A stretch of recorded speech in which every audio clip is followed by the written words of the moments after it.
Bonsoir et bienvenue dans votre émission Passion Verte sur Ressa TV. Nous sommes à Farana et nous sommes avec un passionné de l'agriculture, la première autorité agricole, il faut le dire encore, c'est le général Boundouka Kondé qui est le gouverneur de la région administrative de Farana qui nous reçoit pour parler de sa passion de l'agriculture, de comment l'agriculture se comporte ici, se porte, j'allais dire, dans la région. Mon général, bonsoir. Oui, bonsoir. Merci de nous avoir reçus. C'est tout un honneur pour moi. On vous a défini comme un passionné de l'agriculture. Vous acceptez? Vous êtes passionné? C'est vous qui le dites. Et ce sont les faits que nous nous révélons. Je suis d'accord. D'accord. Comment vous êtes venu dans l'agriculture? Écoutez, c'est une histoire un peu longue. Voilà, je me rappelle, j'étais sous-lieutenant à l'époque où j'ai été désigné pour venir superviser la vente de riz à Farana. C'était la première année de la campagne agricole militaire, voilà, et compagnie agricole de l'armée. Voilà, et à l'époque, j'étais avec le sous-lieutenant Demba Oulare, qui était comptable à l'intendance, que son âme repose en paix. Voilà, nous sommes venus, c'est eux qui ont commencé, n'est-ce pas, l'agriculture au compte de l'armée à Farana. Voilà, c'est lui qui a réalisé les aires de séchage et tout ce qui était logistique dans le cadre d'emmagasinage et puis de séchage pour le riz. Voilà. Et à cette occasion, et quand nous sommes arrivés, ils ont mis une grande quantité de riz à notre disposition. Disons, c'était la quantité qui a été produite cette année. Voilà, à cette époque, et j'étais là pour superviser la vente. Nous étions là dans le gros magasin du centre et nous avons vendu une bonne partie. Et à l'époque, nous avons initié d'aider les fonctionnaires qui n'avaient pas trop de moyens et peut-être la bonne variété leur manquait pour, n'est-ce pas, faire l'agriculture. Voilà. Et moi-même, étant sur le terrain, la main dans le riz, dans la pâte, voilà, j'ai pensé faire une petite surface de riz. Voilà, c'est à cette occasion, j'ai trouvé le riz vert dans un village ici, Benekoro, et là-bas, Bantung Benekoro, et j'ai fait au moins 2, 3, 4 sacs de riz là-bas et un peu de manioc. Voilà, je suis parti par ça. Alors, au résultat, je me suis dit, mais ça c'est quoi ça? Un sac de riz qui va jusqu'à... Voilà, à l'époque, un sac de riz qui va jusqu'à 5, 6, 7, jusqu'à 10, vraiment c'est de l'exploit. Voilà, donc ça m'a donné le courage, j'ai continué à m'intéresser. Voilà, et puis finalement, aujourd'hui, voilà, je suis à hauteur de 100 jusqu'à 200. Voilà, et écoutez, 200 quoi? 200 hectares, oui. Vous seul? Oui. 200 hectares? Oui. C'est un véritable Sénésamo, c'est un exemple, il faut le dire. On essaye de faire tant qu'on peut. Ok. Ouais. Ok, à côté du riz, vous faites d'autres... Voilà, à côté du riz, j'ai commencé, je me suis intéressé à l'élevage. Voilà, quand je fais la récolte, j'enlève la sémence, je donne ce qu'on a à donner, et puis le reste, je revends pour acheter des animaux. Voilà, et parallèlement à cela, je fais aussi le manioc. Okay. Je fais un peu de haricots, et un peu de tout. L'agriculture pure et dure. Pure et dure, voilà. Voilà, c'est très important de le signaler, oui. Et là, vous faites l'élevage, vous utilisez peut-être les grottes pour faire l'engrais? Bon, écoutez, je ne suis pas encore à 100% dans ça, mais à date, j'ai 2 biodigesters. Voilà, 2 biodigesters qui produisent vraiment des composts pour moi. Okay. Voilà, et parallèlement à cela, j'ai trouvé des biodigesters dans certains villages qui sont vraiment à l'abandon. Voilà, j'ai financé leur réhabilitation, voilà, et ça donne le courant, l'éclairage aux détenteurs, et ça lui donne aussi la possibilité de chauffer son petit café, mais la compost, moi je récupère ça pour mon petit champ. Je travaille maintenant avec quelques étudiants de l'ISAV, de l'Institut agronomique de Farana.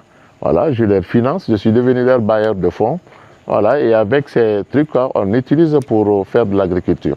comme quoi il n'y a pas une fonction, il n'y a pas un poste qui vous empêche de pratiquer l'agriculture. Non, mais écoutez, c'est une passion, vous l'avez dit. Voilà, et c'est mon point de chute. Voilà, et après le travail, je suis dans le champ. Et à côté, je fais la petite chasse, je trouve des perdrix et puis des petits trucs, des lapins. Et ça me fait de bonnes choses. Vous êtes toujours en contact avec la terre. Avec la terre. Vous-même, vous ne déléguez pas le pouvoir. Bon, écoutez, ce genre de choses, il ne faut pas déléguer le pouvoir. Sinon, ça va vous échapper. Et comme c'est une passion, il faut suivre de A à Z. Voilà, vous pouvez travailler avec des gens, sélectionner des bonnes personnes. C'est difficile d'avoir des bonnes personnes. Mais au fur et à mesure, dans l'évolution, voilà, vous décelez le comportement des uns et des autres. Et ce qui vous convient, n'est-ce pas, dans le bon travail, dans l'exemplarité et puis dans le sérieux, voilà, vous retenez ceci pour faire chemin. Voilà, donc pas de 100% de bout à bout, mais je suis avec des éléments qui sont proches de moi et des conseillers aussi. Je vous ai parlé du doyen Issa Kouyaté, voilà, qui est un ancien dedans, qui est d'ailleurs le président de la chambre préfectorale de l'agriculture. Voilà, et c'est l'un de mes conseillers. Il y a aussi un autre ami qui s'appelle Baba Limou. Voilà, c'est un ancien maire de Farana. Voilà, lui aussi, il est dans le domaine, et tant d'autres. Donc vous vous faites entourer par des experts qui vous conseillent sur les pratiques. Oui, vous savez, je suis venu dans l'agriculture comme ça, voilà, et ayant la main dedans, mais je n'ai pas appris quelque chose spécifiquement par rapport à ça. Voilà, c'est pour cela que je m'entoure à ces personnes, voilà, qui ont de l'expérience et qui ont une connaissance là-dessus, afin de m'apporter vraiment leur expertise petit à petit, et je parviens à avoir de l'expérience et à parfaire ou à accroître ma capacité opérationnelle ou de productivité. Vous êtes sur Passion Verte dans Ressa TV, votre télé verte, pour parler l'agriculture à Farana avec le gouverneur de Farana en personne qui est aussi agriculteur. Oui.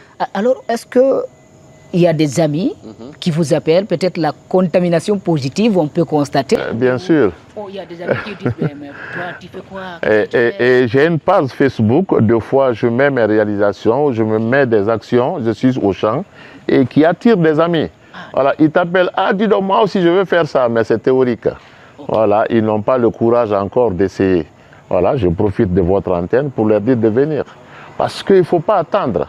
Voilà, nous qui avons fait, qui ont fait l'armée comme notre métier et qui ont servi sous les drapeaux, voilà, je pense que c'est un bon point de suite, parce que ça va nous permettre vraiment d'être à côté et d'être beaucoup plus rentable encore. Parce que ce que nous produisons, imaginez-vous, celui qui fait plus de 10 hectares, 20 hectares, ce n'est pas votre famille seule qui va utiliser ces résultats. Voilà, il y aura des gens et plusieurs personnes vont profiter de vous. Voilà, donc j'ai dit à ses amis qui m'appellent à longueur de journée, ah dis donc je vais venir l'année prochaine, non dis donc je suis en route, non dis donc j'arrive. Ils n'ont qu'à venir, c'est le moment. Alors il ne faut jamais attendre, sinon un jour ça serait trop tard. Un jour ça serait trop tard. Surtout on est en train de faire la promotion du contenu local. Je suppose que, je peux même affirmer que le général consomme guinéen. Bien sûr, bien sûr. Voilà, moi personnellement, vous savez, voilà, les pratiques ont fait qu'aujourd'hui, les gens produisent, mais il n'y a pas de suivi ou pas trop de bonne qualité. Voilà, aujourd'hui, il y a beaucoup d'entrants agricoles déversés sur le marché et les gens utilisent, ils n'ont pas la connaissance réelle du mode d'utilisation.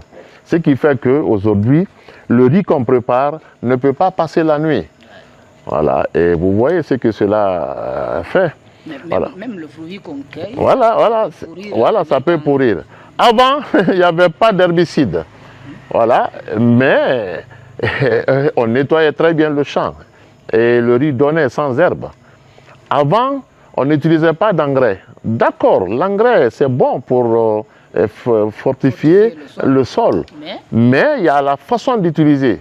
Mais la personne lambda qui est au village, qui n'a jamais été à l'école et qui reçoit des qualités multiples d'engrais à l'utilisation, soit il déborde, soit il dépasse, soit en tout cas, le dosage ne serait pas respecté. Et ce qui fait qu'aujourd'hui, le riz ne peut pas rester longtemps après la cuisson.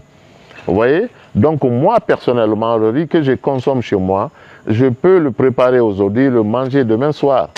Parce que maintenant, j'utilise un peu le contrôle sur voilà, la production. Voilà, ce n'est pas quelque chose qui est importé, vous connaissez comment ça se fait? Je sais, bien sûr. Et d'ailleurs, non, mais ça ne s'arrête pas à ça. Voilà, quand vous regardez les tomates, vous regardez les aubergines, c'est gros, c'est beau, mais il y a des choses qui échappent aux consommateurs. Voilà, quelqu'un qui fait des aubergines, ça donne, à 2 semaines de la récolte, les insectes viennent. Ce qui vient en tête, c'est de lutter contre ces insectes. Et il applique l'insecticide. Et dès qu'il applique l'insecticide, le plant absorbe ce produit. Il y a un temps pour que le plant se débarrasse du produit pour qu'il devienne consommable. Mais à quelques jours ou quelques semaines, c'est ce qui est récolté et mis au marché, ça devient un danger pour la population. Et ça devient une alimentation intoxiquée. Intoxiquée. Donc à cause de cela, moi j'ai fait mon petit jardin derrière la maison et pour éviter cela, voilà, pour éviter ces mauvaises alimentation. Général Boundouka Kondé, gouverneur de la région administrative de Farana, avec nous dans Passion Verte pour parler de sa passion et pour parler de l'agriculture en général. En général, parlez-nous de l'agriculture de Farana. Vous qui êtes agriculteur et qui êtes la première autorité de la région, comment vous nous présentez Non, mais ce qu'il faut reconnaître, l'agriculture dans la région repose sur plusieurs axes stratégiques qui favorisent le développement durable et qui nous amènent à rentabiliser la production au profit de nos communautés. Voilà, et cela se repose sur un certain nombre d'objectifs. Voilà, par exemple, nous avons la durabilité et la résilience. Voilà, il faut faire quelque chose qui peut être pérenne. Voilà, qui peut résister dans le temps. Voilà, d'où nous allons faire appel à la qualité, n'est-ce pas, de pratiques qui préservent l'originalité de nos produits. Voilà, et ça c'est très important. Ensuite, nous avons l'innovation et la technologie. Le monde évolue. Voilà, aujourd'hui, par rapport à cela, il faut faire une innovation. Voilà, nous avons la possibilité aujourd'hui d'apporter à la population la formation requise, leur permettant de quitter dans la pratique ancienne pour la pratique nouvelle, dont l'innovation. Voilà, et ça, c'est très important à le savoir. Ensuite, nous avons ce qu'on appelle la sécurité alimentaire. C'est la vision de la région. Voilà, parce qu'il faut faire en sorte qu'il y ait une production qui permette l'abondance. Et cette abondance nous mette, n'est-ce pas, dans la sécurité alimentaire. Voilà, ça permet à la région, n'est-ce pas, de faire en sorte que vraiment la population ait à manger et qu'on se débarrasse petit à petit à l'importation. Et avec ces corollaires des conséquences. Des conséquences, voilà, on en voit souvent, je l'ai dit l'autre fois, nous avons des navires au large des grands pays là, qui arrivent à conserver, n'est-ce pas, des grandes quantités, pour au cas où. Mais ces quantités ont une date de péremption. Et quand la date arrive, ils sont obligés de le dégager. Ouais, ils ne peuvent pas le déverser dans l'océan parce que ça a des pénalités. Voilà, ils cherchent ces grands des affairements, voilà, qui arrivent à négocier cela ce qui était destiné à la poubelle et qui débarquent dans nos pays. Voilà, c'est eux qui amènent des quantités de riz. Voilà, et ils peuvent même changer les dates trafiquer et puis amener pour la population. C'est très grave. Voilà, donc par rapport à tout cela, je pense que amener la population, parce que la Guinée a une chance. Voilà, et je vais en parler quelque part, parce que à partir de la sécurité alimentaire, nous avons le développement durable. Voilà, et tout ça là, c'est les visions, n'est-ce pas, de la région qu'on développe et qu'on essaye de mettre à la disposition de la population, voilà, pour l'orienter vers vraiment l'autosuffisance alimentaire et l'orienter vers une disposition qui lui permette de se qualifier et d'augmenter sa capacité productive. Et quelles sont les dispositions prises pour concrétiser cette vision? Les dispositions prises, vous savez, hein, on travaille avec des institutions. Voilà, l'État est là. Et je profite de l'occasion pour remercier vraiment le CNRD, voilà, et qui a mis un paquet, n'est-ce pas, sur l'agriculture. Vous avez vu, voilà, tant soit peu, mais vous avez vu, hein, quand on répartissait, on distribuait les intrants agricoles, on distribuait des engins roulants, voilà, permettant, parce que avec une petite roue, on ne peut pas faire grand-chose. Voilà, mais aujourd'hui, il y a des tracteurs partout, il y a des laverdas pour récolter, et même pour récolter le maïs. Voilà, et tout ça là, c'est pour, n'est-ce pas, aider la population. Donc, nous faisons en sorte que, parce que nous avons des structures de formation où nous demandons la formation pour la population, voilà, et de façon ciblée, voilà, et on vient dans les villages, on regroupe 20 personnes, 30 personnes, on forme les leaders et qui à leur tour aussi vont s'occuper aux autres dans le cadre de formation et de l'encadrement. Voilà, il y a aussi d'autres aides. On vient avec des projets structurants, on essaye d'aménager, voilà, des bas-fonds pour la population, les accompagner avec la semence, les intrants et jusqu'à la récolte. Jusqu'à la récolte. Alors quand vous dites que vous êtes en train, votre vision, hein, c'est lutter contre l'insuffisance alimentaire pour atteindre l'autosuffisance alimentaire. Et là, vous parlez de la formation, vous parlez de quels sont vos rapports avec les organisations qui militent pour la promotion de l'agriculture ici. Parce qu'on constate à Farana, l'agriculture est développée et forcément il y a des organisations, il y a des groupements. Quels sont les rapports avec l'administration? Voilà, écoutez, pour cela, je vous ai parlé de le vieux Issa Kouyaté, qui est de la Chambre d'agriculture, parce qu'il faut commencer le travail à la base. Voilà, et ces villageois, cette communauté, il faut commencer à l'organiser à la base. Voilà, créer des groupements et créer des coopératives. Et à partir de cela, c'est structuré et nous demandons la formation pour eux. Et cette formation leur donne une qualification. Après, nous demandons, si vous avez remarqué, le président Mamadi Doumbouya avait donné un fonds, alors je ne sais pas c'était combien, 50 millions par groupement. Voilà, il y a eu plusieurs groupements à travers la Guinée qui ont bénéficié de ce don, n'est-ce pas? Ils ont acheté le matériel en 2023. Vous le savez, voilà, ça, hein, c'est notre œuvre, c'est l'œuvre du gouvernement, c'est l'œuvre de l'État, n'est-ce pas, envers ses citoyens. C'était la première fois en Guinée de voir cela. Et en plus, il y a eu des projets comme AgriFarm. Voilà, et tous ces projets viennent accompagner nos agriculteurs avec des modules de formation, d'orientation, d'encadrement et d'équipement, les permettant d'être beaucoup plus autonomes, d'être beaucoup plus opérationnels et d'être beaucoup plus rentables. Et parmi ces partenaires, il y a le club d'agriculture qui est en train de s'installer un peu partout. Oui. Et parmi les projets de ce club, il y a le projet qu'on appelle les graines de changement, c'est-à-dire initier les enfants à la pratique moderne de l'agriculture, enseigner l'agriculture à l'école. On a assisté à une formation des enseignants et à la mise en place des clubs verts, c'est-à-dire des enfants, des ambassadeurs qui vont être les porte-flambeaux de l'agriculture. De quel œil le gouverneur voit ces avancées? Mais écoutez, aujourd'hui, hein, l'avenir, ça ne nous appartient pas à nous, hein, c'est pour ces jeunes-là, ces enfants-là. Donc projeter quelque chose pour ces enfants, je pense que c'est ce qu'il faut.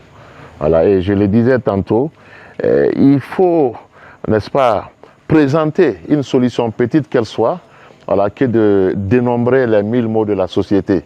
Voilà, nous sommes des Guinéens, hein, on est habitués à s'asseoir, hein, pour faire des racontards, on est habitués à s'asseoir, voilà, pour dénoncer ceci ou cela.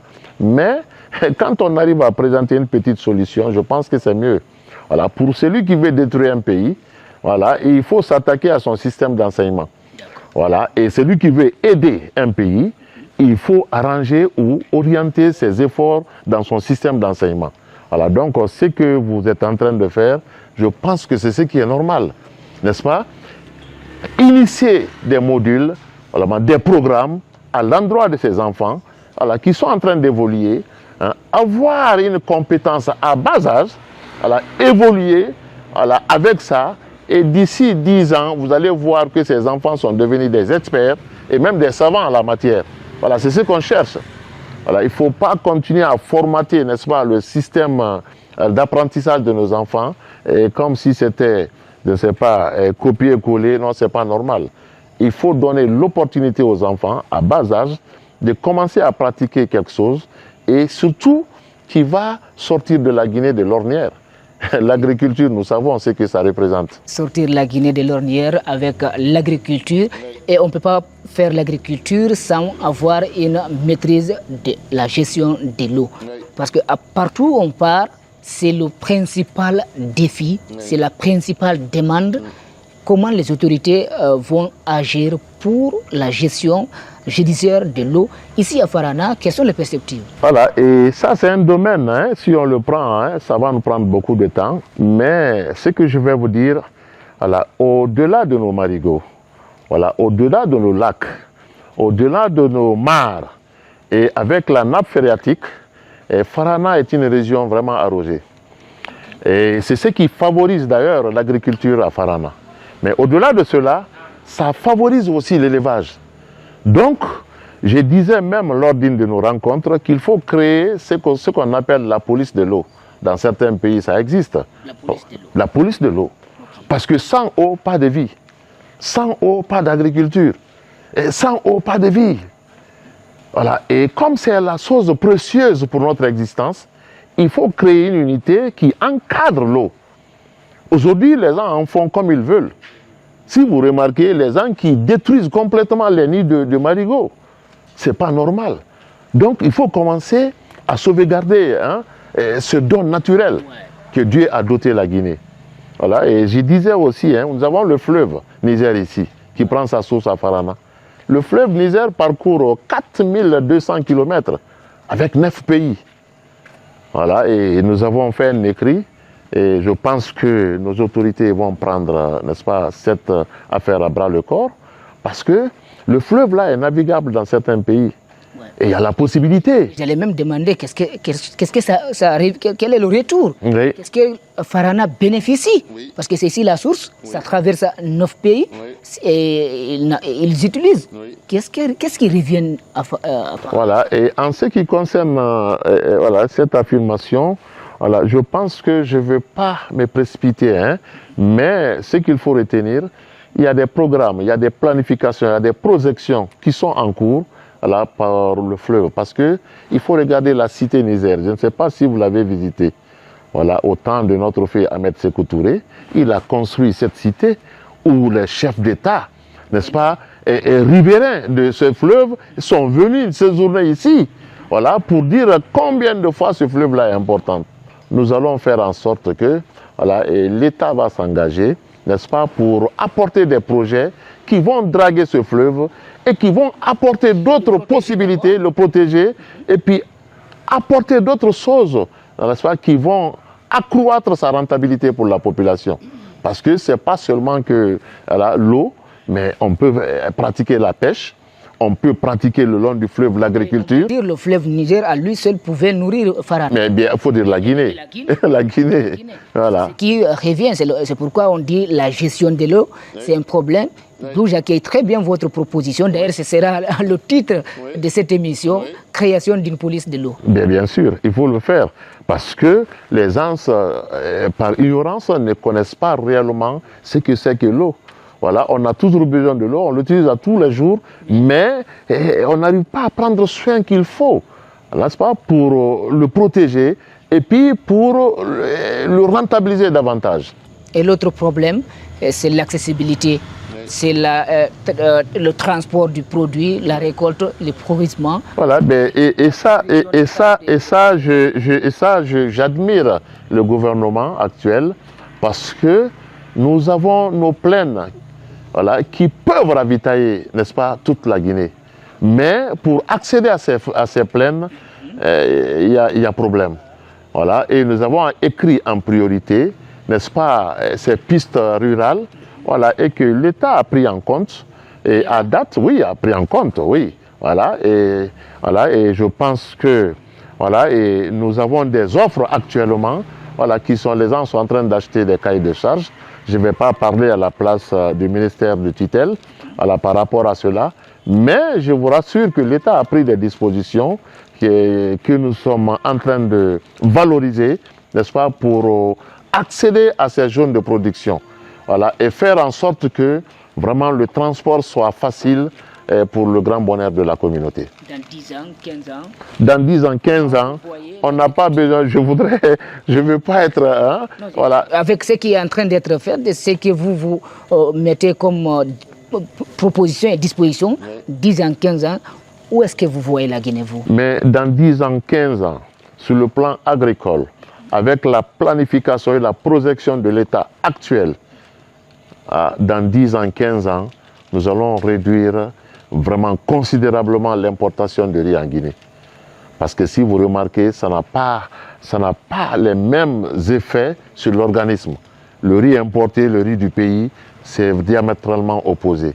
Voilà, et ce que l'État est en train de faire, l'encouragement que l'État est en train de donner à sa population à travers ces structures déconcentrées, vraiment, ça pourra, n'est-ce pas, relever le défi. Ça pourra relever le défi. Nous sommes avec le gouverneur de la région de Farana dans cette émission Passion Verte sur la Ressa TV, la télé verte, pour parler de l'agriculture. Mon général, nous sommes vers la fin de cette émission. Est-ce qu'il y a un point sur lequel vous teniez peut-être vous exprimer, auquel moi peut-être on n'a pas pensé? Ben, écoutez, voilà, ce qu'on va dire, c'est toujours demander, hein, parce qu'au-delà de tout, hein, l'État fait, mais je voudrais dire de toujours continuer à aider cette population. Voilà, nous venons de très loin. Et dans les conditions normales, avec ce que la Guinée regorge, voilà, on ne devrait pas être à ce niveau aujourd'hui. Mais Dieu merci, avec Simandou 2040, avec ses objectifs, avec ses projets et tout ce qui est projeté, l'espoir est permis. Voilà, donc pour cela, je demande à l'État de continuer à supporter sa population comme il l'a déjà entamé, demander à la population de continuer à encadrer sa population parce qu'il peut y avoir de l'abondance. Mais s'il n'y a pas de l'encadrement, il n'y a pas de gestion, ça risque d'aller autrement. Et surtout, nous connaissons, hein, les anciennes gestions commencent à porter sur nos populations. Donc, à cela, ce que je vais dire, qu'on multiplie la formation auprès de la population, que la population sache ce qu'elle doit faire, qu'elle sache quelles sont les démarches à faire et qu'on essaye de favoriser les investisseurs, les bailleurs, hein, n'est-ce pas, envers cette population. Parce qu'il faut que les gens pensent à cela. Au lieu d'aller acheter un bateau de riz envoyé, prenez cette somme. Alors, allez-y dans un village ou dans une ville telle que Dinguiraye. Quand vous arrivez à Dinguiraye, mais vous avez des plaines à perte de vue. On peut faire à des centaines, à des milliers d'hectares de maïs à Dinguiraye. Le préfectoral de l'agriculture de Sigiri qui nous dit que cette année, ils ont mis en valeur 39 000 hectares. Voilà, regardez ça. Et au lieu d'aller acheter, hein, ces trucs-là, si on met, hein, la somme qui amène ces gargaisons-là à la disposition de la population, en mettant, hein, une structure de contrôle, de suivi là-dessus, parce que vous le savez, hein, quand on laisse de l'argent avec les agriculteurs, voilà, c'est toujours, hein, le petit plat, hein, le soir, hein, et puis, hein, améliorer la marmite. Mais il faut mettre des éléments en place. D'abord, donner la formation qu'il faut, demander la voie à suivre, voilà, ouvrir des lignes, faire le financement et encadrer ce financement. Et je pense qu'avec ça, on pourra aboutir à un bon résultat. Général Boundouka Condé, avec ce qu'on a, on aurait dû aller plus loin, mais l'espoir est permis, ce sont ses propres propos, et il sollicite la police de l'eau. Dans cette émission Passion Verte, nous allons prendre congé de vous pour vous reprendre avec d'autres acteurs de ce secteur, d'autres passionnés de l'agriculture. Nous, on vous dit merci. Voilà, c'est moi qui vous remercie, hein, vous l'avez vu, hein. Et vous m'avez appelé dans l'après-midi. Si j'étais préparé, n'est-ce pas, à cela, vraiment, je vais dire encore mieux. parce qu'il faut le reconnaître. Voilà, ça ne fait que commencer. Voilà. Et c'est que c'est la nuit, hein. Sinon, à commencer de 2 km d'ici et jusqu'à 55 km, hein, vous pourrez trouver ma trace. Et ça, je fais un appel à toutes les bonnes volontés. Et nous sommes là, nous sommes chez nous. Voilà, ce que je fais là, ce n'est pas destiné pour ma famille seule. Voilà, et tout le monde sait, hein, partout où je travaille dans les villages, voilà, mon magasin est là, au service des villageois. Voilà, et il y en a, pour cette année, ça n'a pas marché. Mais ils peuvent se rattraper l'année prochaine. Voilà, et la quantité de riz est là pour venir, n'est-ce pas, prêter, pas avec pourcentage, mais les permettre, n'est-ce pas, de se supporter et pour pouvoir se relancer après. On le fait pour ça, pour aider la population. Voilà. Cette émission est là pour vous, cette télévision verte est là pour vous, pour mettre à la lumière du monde l'élégance de l'agriculture, permettre aux potentiels agriculteurs de comprendre que ce n'est pas un métier par défaut, ce n'est pas le dernier des métiers. Mon frère, c'est le métier number one pour moi. Parce que, c'est pour cela que je remercie nos autorités de CNRD. Après plus d'une dizaine d'années à l'étranger, voilà, je suis rentré, mon premier poste au Farana, voilà, Farana chez moi, où la terre est fertile, où l'eau est abondante, où la possibilité y est pour vraiment travailler. Et là, je vais travailler comme je dois le faire. Alors, mettez-vous au travail chez vous aussi et suivez cette émission. Abonnez-vous dans nos différents canaux digitaux pour voir d'autres acteurs de l'agriculture, d'autres passionnés de l'agriculture. Nous étions avec le général Boundoka Kondé. Merci à la réalisation Alassane Diallo et à la coordination Fatoumata Binta Tafsir Diallo. Au revoir et à bientôt. Merci beaucoup. Je vous remercie, Merci. ceux qui nous suivent.